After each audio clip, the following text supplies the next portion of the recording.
बिस्मिल्लाहिर्रहमानिर्रहीम, अस्सलाम वालेकुम and welcome back to my channel. कैसे हैं आप सब? उम्मीद है सब खैरियत से होंगे। आज मैं आप लोगों के साथ नींद में खराटों का बेहतरीन इलाज जो है वो शेयर करने जा रही हूँ, क्योंकि घर में कोई ना कोई ऐसा फ़र्द ज़रूर होता है जो रात को सोते हुए खराटे लेता है और बाकी सब सारे घर वालों की नींद भी ख़राब हो जाती है और सारे उससे बहुत परेशान होते हैं कि ये इतनी ज़ोर ज़ोर से खराटे लेता है, हमें नींद नहीं आती और सारे उससे दूर भागना शुरू हो जाते हैं।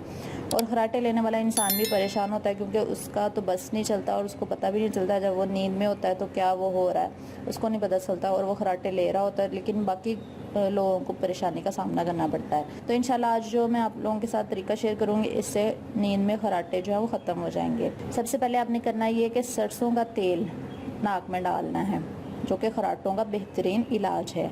सरसों के तेल को ड्रॉपर में डाल लें, फिर इससे रोज़ाना रात को सोते वक्त 4 से 5 कतरे एक एक करके नाक में डालने हैं।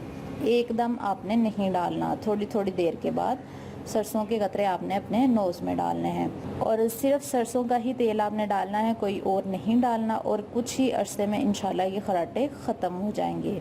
तो ये तो था खराटों का एक छोटा सा टोटका जो मैंने आप लोगों के साथ शेयर किया है और उम्मीद है आपको ये वीडियो अच्छी लगी होगी। अगर वीडियो अच्छी लगी है तो इसको लाइक कीजिएगा, ज़्यादा से ज़्यादा शेयर कीजिएगा और अगर आप मेरी मज़ीद इन्फॉर्मेटिव वीडियोस देखना चाहते हैं तो मेरे चैनल को सब्सक्राइब ज़रूर कीजिएगा, क्योंकि मैं अपने चैनल पर डेली इन्फॉर्मेटिव वीडियोज़ ला रही हूँ। फिर मिलूँगी इंशाल्लाह एक नई वीडियो के साथ। अपना बहुत सा ख्याल रखिएगा और मुझे दुआ में याद रखिएगा। अल्लाह हाफिज़।